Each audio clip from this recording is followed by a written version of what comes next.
Hello दोस्तों। सोचिए, आप किसी के साथ रिलेशनशिप में हैं, सब कुछ अच्छा चल रहा है, लेकिन अचानक एक दिन वो रिश्ता टूट जाता है बिना किसी ठोस वजह के। आप खुद से पूछते हैं ऐसा क्यों हुआ। फिर आप पुराने पल में याद करते हैं, छोटी छोटी बातें सोचते हैं, जोड़ते हैं उनको और समझते हैं शायद मैंने ही कुछ गलती की होगी, शायद वो बदल गया या शायद किस्मत ख़राब थी। अब एक और सीन होता है ऐसा ही। आपने एक नया बिजनेस शुरू किया, पूरी प्लानिंग के साथ, सब कुछ लॉजिक के हिसाब से, लेकिन फिर भी वो फेल हो गया। आप सोचते हैं क्या प्लानिंग में कमी थी। असल में इन दोनों ही कहानियों के पीछे एक चीज़ छुपी होती है जो हमारी आंखों से तो दूर होती है, और इसी छुपी हुई चीज़ को माइकल ब्लाइस्टलैंड ने अपनी बुक में नाम दिया है द हिडन हाल्प। ये किताब कहती है कि हमारी ज़िंदगी के ज़्यादातर फैसलों के पीछे कई ऐसे पैटर्न्स होते हैं जो हमें दिखाई नहीं देते, और हम फिर भी सोचते हैं कि हम सब कुछ कंट्रोल में रख सकते हैं। लेकिन क्या वाकई ऐसा होता है? इस वीडियो में हम जानेंगे कि कैसे द हिडन हाल्प हमारे सोच की दुनिया को हिला कर रख देती है। ये हमें सिखाती है कि हर चीज़ के पीछे एक छुपा हुआ आधा हिस्सा होता है जो हम नहीं देख पाते, लेकिन वही सबसे ज़्यादा असर डालता है। तो चलिए शुरू करते हैं एक ऐसी सोच की जर्नी जो आपको अपने हर फैसले पर सोच और हर प्लानिंग के नए नज़रिए को देखने पर मजबूर कर देगी। कितनी बार ऐसा हुआ है कि आप किसी को देखकर कहते हैं, अरे यार ये तो बहुत स्मार्ट है, इसके लायक तो एकदम सेट है। या फिर किसी सक्सेसफुल इंसान को देखकर सोचते हैं, इसने तो सब कुछ प्लान करके किया होगा।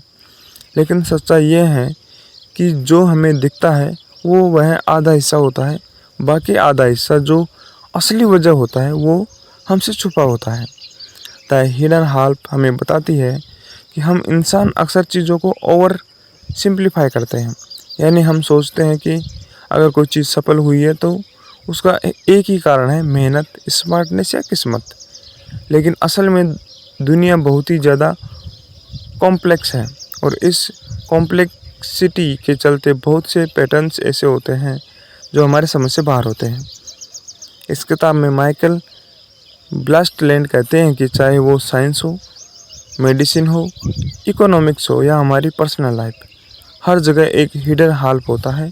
यानी ऐसा हिस्सा जो पूरी कहानी नहीं बताता, लेकिन सबसे बड़ा रोल वही निभाता है। ये किताब आपको सिखाएगी कि आपको अपने फैसलों में थोड़ी विनम्रता रखनी होगी, क्योंकि हम सब कुछ नहीं जानते। यह आपको बताती है कि दुनिया को कंट्रोल करना हमारे सोच से कहीं ज़्यादा मुश्किल है, और हम जितना ज़्यादा कंट्रोल करने की कोशिश करते हैं उतना ही ज़्यादा फेल होते हैं। अब आइए इस किताब की सबसे 5 पावरफुल सीखों को आम जिंदगी के उदाहरण से समझते हैं, ताकि आप भी हिडन हाल्प की ताकत को महसूस कर सकें। जो दिखता है वही सब कुछ नहीं होता। सोचिए, आप किसी दोस्त से मिलते हैं जो अचानक बहुत अमीर हो गया। आप सोचते हैं, वाह, इसने कितना अच्छा इन्वेस्ट किया होगा, या फिर इसकी प्लानिंग कितनी ज़बरदस्त रही होगी। लेकिन क्या आपने कभी सोचा है कि उसकी उस सफलता के पीछे कौन कौन से ऐसे पैटर्न्स हो सकते हैं जो दिखाई नहीं देते। यही बात मैकनेल ब्लाइस्टलैंड इस पहले लेसन में कहते हैं कि जो चीज़ हमें सामने से दिखाई देती है वो पूरी सच्चाई नहीं होती। असली खेल तो उस आधे हिस्से में छुपा होता है जो नज़र नहीं आता। मान लीजिए 2 किसान हैं, दोनों एक जैसे बीज, एक जैसी ज़मीन, एक जैसा मौसम पाते हैं, लेकिन एक ही फसल ज़्यादा अच्छी होती है। और अब आप सोचेंगे शायद मेहनत का फ़र्क है, लेकिन शायद नहीं। शायद एक किसान के खेत में मिट्टी का एक ऐसा गुण हो जो ज़्यादा उपज देता है, और उसे खुद भी नहीं पता। किताब कहती है कि हम जब भी कोई नतीजा देखते हैं, जैसे किसी की कामयाबी, किसी का फेल होना, किसी की बीमारी का इलाज या किसी देश की इकोनॉमी का उतार चढ़ाव, हम जल्दी से उसका एक सीधा सा कारण ढूंढ लेते हैं। लेकिन असल में हर नतीजे के पीछे कई छुपे हुए कारण होते हैं जिनके बारे में हम जानते ही नहीं। और सबसे मज़ेदार बात यह है कि कोई बार जिन कारणों को हम मानते हैं वो असल में होते ही नहीं है। हम बस कहानी गढ़ लेते हैं ताकि दिमाग को शांति मिले, क्योंकि हमारा दिमाग खाली जवाबों से डरता है। जैसे अगर कोई बच्चा क्लास में टॉप करता है, हम कहते हैं ये तो बहुत मेहनती है। अगर कोई बुरी आदतों में फंस जाए, हम कहते हैं इसका कैरेक्टर ही ख़राब है। लेकिन क्या हम उसकी बैक स्टोरी जानते हैं? शायद वो टॉपर बच्चा बहुत अच्छे माहौल में पला, या उसके पास एक ऐसा मेंटर था जिसने उसे गाइड किया, और वो बच्चा जो रास्ता भटक गया, शायद उसके घर में कोई बड़ा ड्रामा था। द हिडन हाल्प हमें बताती है कि इंसानी जीवन सिंपल केसेस एंड इफ़ेक्ट से नहीं चलता। ये बहुत सारे छोटे छोटे अनदेखे कारणों से बना होता है, जिसमें से कई हमारे कंट्रोल में भी नहीं होते। इसलिए अगली बार जब भी आप किसी की सफलता या असफलता को देखें, तो जल्दी से जज मत करें। सोचिए कि शायद इसमें कोई ऐसा फैक्टर शामिल है जो आपकी आंखों से छुपा हुआ है। वो हिडन हाल्प, इस सोच से हम दूसरों को बेहतर समझ पाते हैं, खुद की गलतियों को थोड़ा और माफ़ कर पाते हैं, और सबसे बड़ी बात, हम अहंकार से बच पाते हैं। क्योंकि जब हम मान लेते हैं कि हम सब कुछ नहीं जानते, तभी हम सच्चे लर्नर बनते हैं। ज़्यादा कॉन्फिडेंस ज़्यादा गलतियाँ होती है। हम में से हर किसी ने कभी ना कभी ये सोचा है, मुझे सब समझ आ गया, अब मैं गलती नहीं करूँगा, या मेरी प्लानिंग फुल प्रूफ है। लेकिन क्या आपने कभी गौर किया है कि जैसे जैसे हमारा कॉन्फिडेंस बढ़ता है, वैसे वैसे हमारी गलतियाँ भी बढ़ने लगती है। मिकेनेल ब्लास्टलैंड इस लेसन में कहते हैं कि हमारी सबसे बड़ी गलती यही है, और कॉन्फिडेंस, यानी हमें लगता है कि हम सब कुछ समझ चुके हैं और हमसे गलत फैसला नहीं होगा। लेकिन इसी सोच में छिपा होता है विनाश का बीज। एक बार एक पायलट अपने सह पायलट के साथ प्लेन उड़ा रहा था। मौसम साफ था, टेक्नोलॉजी एकदम लेटेस्ट थी, और पायलट को 15 साल का अनुभव था। लेकिन प्लेन क्रैश हो गया। जब जांच हुई तो पता चला कोई बड़ी तकनीकी खराबी नहीं थी, बल्कि पायलट ने एक छोटी सी लाइट को नज़रअंदाज किया था, क्योंकि उसे कॉन्फिडेंस था कि वो सब कंट्रोल कर सकता है। यही होता है और कॉन्फिडेंस। जब हम बहुत कॉन्फिडेंट होते हैं, तो हम छोटे इशारे, डिटेल्स और हिडन रिस्क को इग्नोर करने लगते हैं, और तब हमारी प्लानिंग में छेद हो जाता है जिसे हम देख ही नहीं पाते। ब्लास्टलैंड बताते हैं कि चाहे हम बिजनेस में हो, पढ़ाई में हो, रिश्तों में, या किसी भी लाइफ डिसीजन में, ज़्यादा कॉन्फिडेंस आपको अंधा बना देता है। यह साइंस और रिसर्च में भी ऐसा होता है। आपने देखा होगा, एक स्टडी कहती है कि काफ़ी सेहतमंद है, दूसरी कहती है ये नुकसानदायक है। एक कहती है ब्रेकफास्ट ज़रूरी है, दूसरी कहती है स्किप भी कर सकते हैं। तो सच्चाई क्या है? ब्लास्टलैंड कहते हैं सच्चाई ये है कि हमारी नॉलेज इनकम्प्लीट है। साइंस खुद इवॉल्विंग है, लेकिन लोग हर नई स्टडी पर इतना कॉन्फिडेंस बना लेते हैं जैसे कोई अंतिम सत्य हो। अब सोचिए, अगर साइंटिस्ट भी कभी कभी गलत साबित हो सकते हैं, तो आम लोग तो और भी ज़्यादा वैल्यूरेबल हैं। तो हमें क्या करना चाहिए? कॉन्फिडेंस ज़रूरी है, बनो, लेकिन खुले दिमाग से। मतलब अपनी समझ पर भरोसा रखो, लेकिन ये भी मानो कि आपसे चूक हो सकती है। डाउट को जगह दो। जो इंसान खुद पर कभी कभी सवाल उठाता है, वो ज़िंदगी ज़्यादा सही फैसले लेता है। प्लान बी तैयार रखो। अगर आपने मान लिया कि प्लान ए ही सही है, तो प्लान बी की जगह नहीं छोड़ते और गलती होने पर भारी नुकसान उठाते हैं। सुनो, समझो और सोचो। दूसरों की राय, उसकी आलोचना और अनुभव से सीखना, यही असली समझदारी है। रियल लाइफ में इसका फ़ायदा मिलता है हमको। मान लीजिए आप एक बिजनेस आइडिया पर काम कर रहे हैं। आप सोचते हैं ये तो हिट हो जाएगा। अगर आप और कॉन्फिडेंस हो गए तो आप मार्केट रिसर्च करना छोड़ देंगे, फीडबैक नहीं लोगे, और अंत में जब नुकसान होगा तब कहोगे पता नहीं क्या हुआ। लेकिन अगर आपने हिडन फैक्टर्स के लिए स्पेस दी थी, यानी जो चीज़ें अभी आपको नहीं दिख रही है उन्हें मान लिया होता, तो शायद नुकसान से बच सकते थे। मिकेनेल ब्लास्टलैंड हमें याद दिलाते हैं कि दुनिया बहुत कॉम्प्लेक्स है और हमारी समझ बहुत लिमिटेड। तो अगली बार जब आप बहुत ज़्यादा कॉन्फिडेंट हो, तो रुकिए, सोचिए और पूछिए, क्या मुझे सच में सब पता है, या फिर कहीं मैं अपनी सोच के जाल में फंस तो नहीं रहा? क्यों दो समान लोग अलग नतीजे पाते हैं? सोचिए, दो लोग हैं, दोनों एक ही कॉलेज में पढ़ते हैं, दोनों ने एक ही कोर्स लिया, दोनों ने एक साथ ही जॉब शुरू की, लेकिन कुछ सालों बाद एक करोड़ों कमाने लगता है और दूसरा वहीं अटक जाता है। अब हम क्या कहते हैं? शायद मेहनत का फ़र्क होगा, शायद टैलेंट का, शायद किस्मत का। लेकिन सच्चाई क्या है? माइकल ब्लास्ट कहते हैं, हो सकता है दोनों में किसी ने कोई गलती ना की हो और कोई बहुत बड़ी बात सही भी ना की हो। फर्क बस छुपे हुए पैटर्न्स का था। यह है कि द हिडन हाल्फ जो हमें बताता है कि ज़िंदगी के नतीजों को सिर्फ जो सामने दिखता है उससे समझना गलत है।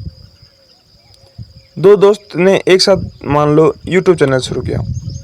एक की वीडियो वायरल हो गई, ब्रांड डील्स आ गई, चैनल ग्रो कर गया। दूसरे के वीडियो भी अच्छे थे लेकिन ग्रो नहीं हुआ। अब पहला सोचता है मैंने सही तरीका अपनाया, दूसरा सोचता है मुझ में ही कुछ कमी है, और दर्शक सोचते हैं पहले वाला टैलेंटेड है, दूसरा नहीं। लेकिन शायद सच्चाई ये है कि पहले चैनल का वीडियो एक ऐसे टाइम पर पोस्ट हुआ जब ऑडियंस ज़्यादा एक्टिव थी। उसकी वीडियो को किसी बड़े क्रिएटर ने शेयर कर दिया या उसके टॉपिक पर अचानक ट्रेंड बन गया। अब ये सारे कारण उसके कंट्रोल से बाहर थे, लेकिन उसका रिजल्ट तय कर गए। अब सवाल ये उठता है, जब सब कुछ एक जैसा हो तब रिजल्ट अलग क्यों होते हैं? माइकल कहते हैं कि सबके पीछे बहुत से माइक्रो फैक्टर्स काम करते हैं, जैसे कोई बचपन का अनुभव, कोई छोटी सी घटना, कोई अनजाने में लिया गया डिसीजन, या कोई ऐसा इंसान जिसने मुलाकात ने सोच बदल दी। इन चीज़ों को हम मेजर नहीं करते, देख नहीं सकते और कभी कभी तो समझ भी नहीं पाते। लेकिन यही हिडन हाल्फ दो लोगों की ज़िंदगी को अलग रास्ते पर ले जाता है। थोड़ा ये क्या डरावना हो सकता है? थोड़ा हाँ, क्योंकि ये मानना मुश्किल है कि हमारी पूरी मेहनत, पूरी प्लानिंग और टैलेंट के बावजूद भी नतीजे हमारे कंट्रोल में नहीं है। लेकिन साथ ही ये आज़ादी भी देता है। कैसे? अगर आप फेल हो गए तो खुद को बार बार दोषी ना माने। अगर कोई और सफल हुआ है तो उससे जले नहीं, शायद उससे कोई छुपा हुआ फ़ायदा मिल गया हो। और अगर आप सफल हो रहे हैं तो विनम्र रहिए, क्योंकि आपसे बेहतर कोई और भी हो सकता है जिसे वो हिडन सपोर्ट नहीं मिला। इसका असली मैसेज क्या है? नतीजों को देखकर खुद या दूसरों को जज मत करो, क्योंकि हर नतीजों के पीछे एक पूरी अदृश्य कहानी होती है जो हमें दिखती नहीं लेकिन चलती रहती है। माइकल हमें सिखाते हैं कि ज़िंदगी एकदम लाइनर और प्रेडिक्टेबल नहीं है। इसमें रैंडमनेस, कॉम्प्लेक्सिटी, अनक्लियरिटी, और जब हम इसे मान लेते हैं तो हम खुद पर थोड़े और दयालु बनते हैं, दूसरों के लिए हमारी समझ बढ़ती है, और सबसे ज़रूरी, हम अपने फैसलों को लेकर ज़्यादा सचेत और जिम्मेदार बनते हैं। तो अगली बार जब आप किसी को सफल या असफल होते देखें, बस सोचिए, क्या मैं पूरी कहानी जानता हूँ? शायद नहीं, क्योंकि उसका आधा हिस्सा अब भी छुपा है द हिडन हाल्फ में। सिस्टम्स और साइंस भी गलत हो सकते हैं।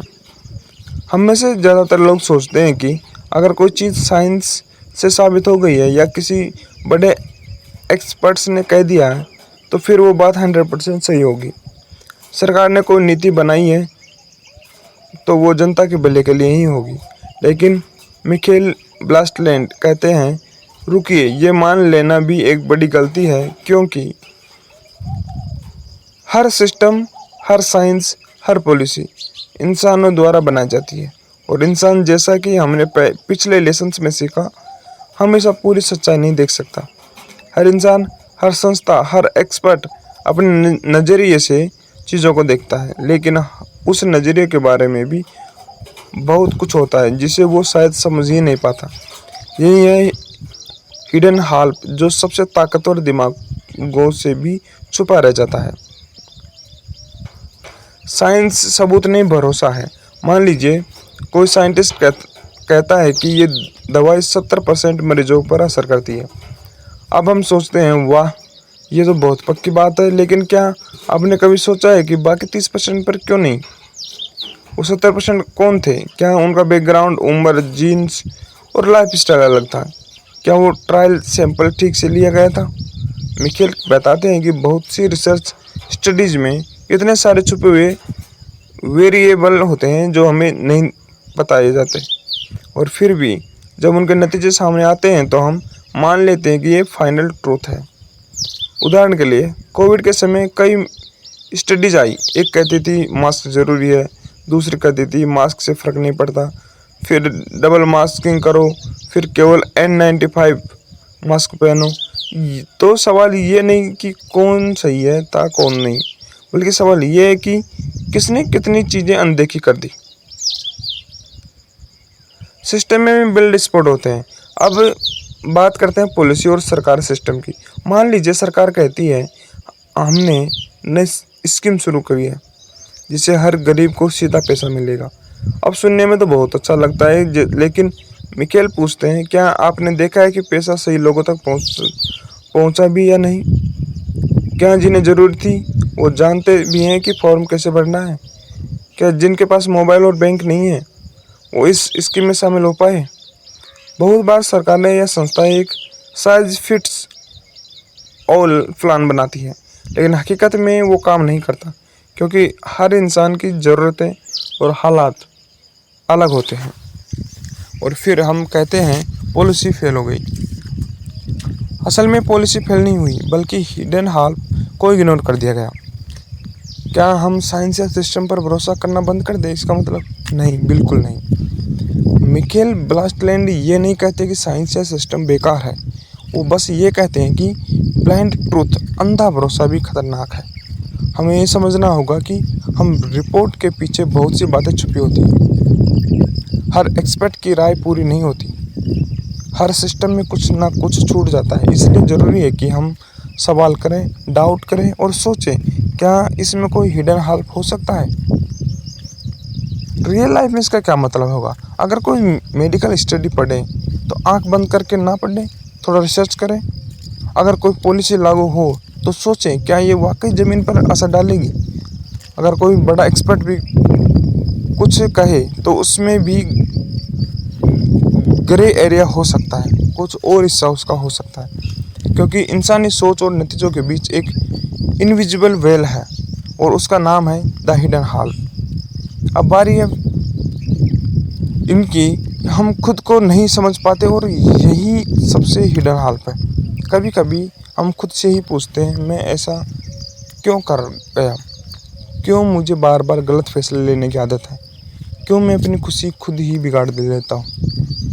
और सबसे ज़्यादा दर्द तब होता है जब हम ये कहते लगते हैं शायद मुझ में ही कोई कमी है। लेकिन मिकेल ब्लास्टलैंड इस आखिरी लेसन में हमारे कंधे पर हाथ रखकर कहते हैं नहीं दोस्त, तू टूटा हुआ नहीं है, तू बस अधूरा नहीं समझा गया है खुद के ही द्वारा। असल में इंसान खुद को भी पूरी तरह नहीं जानता। हम सोचते हैं कि हम अपने इमोशंस, अपनी आदतों, अपनी सोच, अपने बिहेवियर सब कंट्रोल रखते हैं, लेकिन नर्वसनेस और साइकोलॉजी कहती है हमारे दिमाग में रोज़ हज़ारों फैसले ऐसे होते हैं जिनके पीछे वजह हमें खुद नहीं पता होती। आपको लगता है कि आपने आज एकदम सोच समझ कर फैसला लिया, पर हो सकता है उस वक्त आपका मूड हल्का या ख़राब था, नींद कम थी, या कोई पुरानी याद दिमाग के कोने में पड़ी थी जिसने आपको उस दिशा में धकेल दिया। मिकेल कहते हैं the hidden half of you, यानी वो हिस्सा जो आपके अंदर है लेकिन आप उसे देख नहीं पाते। बचपन से लेकर आज तक आपका बचपन, परिवार का माहौल, स्कूल में मिली तारीफ या ताने, रिश्तों में मिला प्यार या धोखा, ये सब आपके अंदर एक गहराई में जमी हुई कहानियाँ बना देते हैं।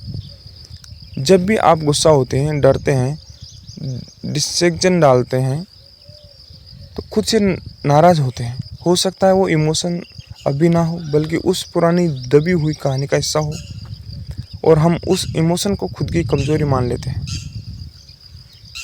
जब हम खुद से हार मान लेते हैं तो हम कहते हैं मैं तो कभी टाइम पर नहीं रह सकता, मुझसे तो कोई खुशी नहीं हो सकता है, मैं कुछ ख़राब हूँ, मुझ में कुछ खराबी है। लेकिन सच्चाई ये है आपका आधा हिस्सा आपसे छुपा हुआ है। और जब तक आप उस हिस्से को नहीं पहचानते, आप खुद को पूरी तरह समझ ही नहीं सकते। मिखेल यही सिखाते हैं कि सेल्फ अवेयरनेस का मतलब सिर्फ ये नहीं कि आप जानें कि आप क्या करते हैं, बल्कि ये भी कि आप क्यों करते हैं और ये क्यों बहुत गहराई में छुपा होता है। इससे बाहर कैसे निकला जाए? खुद से सवाल पूछिए, जजमेंट के बिना, मैं ऐसा क्यों महसूस कर रहा हूँ, बिना ये सोचे कि ये सही है या गलत। दूसरा, अपने पैटर्न को पहचानिए। अगर आप बार बार एक जैसी गलती करते रहे हैं तो शायद वो हो सकता है ट्रिगर है जिसे समझने की ज़रूरत है। दूसरों से मदद लेने में हिचकिचाइए मत। कभी कभी एक अच्छा दोस्त या थेरेपिस्ट आपकी हिडन स्टोरी को उजागर कर सकता है। खुद के प्रति करुणा रखिए। आप परफेक्ट नहीं है और किसी को भी होना ज़रूरी नहीं। आखिर में इस लेसन का सबसे गहरा संदेश यह है कि हमारी सबसे बड़ी लड़ाई बाहर की दुनिया से नहीं, अपने अंदर के अनदेखे हिस्से से होती है। और जब हम उस हिस्से को देखने की हिम्मत जुटा लेते हैं, तभी सच्ची समझ या सच्चा हीलिंग और सच्ची ग्रोइंग शुरू होती है। मिकेल कहते हैं, the hidden half is not just out there, it's hidden us too, and when we start seeing it start becoming whole. अब जब आपने द हिडन हाल्फ की सारी बातें सुनी तो सोचिए, ज़िंदगी को देखने का नज़रिया बदल गया ना। किताब हमें सिखाती है कि हम जितना ही भी जानें, समझें या प्लान करें, हर चीज़ में एक छुपा हुआ हिस्सा होता है जो हमारी सीमाओं को याद दिलाता है, जो हमें विनम्र बनाता है और जो हमें ये सिखाता है कि हर इंसान की कहानी अधूरी है। जब तक आप उसका छुपा हुआ आधा नहीं देख पाते, तो अगली बार जब आप किसी पर जजमेंट करें, खुद को दोष दें या दुनिया के से नाराज़ हों, एक पल रुकिए और सोचिए, क्या मैं पूरी सच्चाई देख रहा हूँ? शायद नहीं, क्योंकि द हिडन हाल्फ अब भी वहाँ है, चुपचाप लेकिन असरदार। अगर आपको ये समरी पसंद आई हो तो इसे लाइक करें, शेयर करें और सब्सक्राइब करना न भूलें, क्योंकि इस चैनल पर हम ऐसी किताबों के ज़रिए आपकी सोच को नया नज़रिया देने की कोशिश करते हैं। थैंक यू फॉर वॉचिंग, और याद रखिए, दुनिया उतनी सीधी नहीं जितनी दिखती है। धन्यवाद।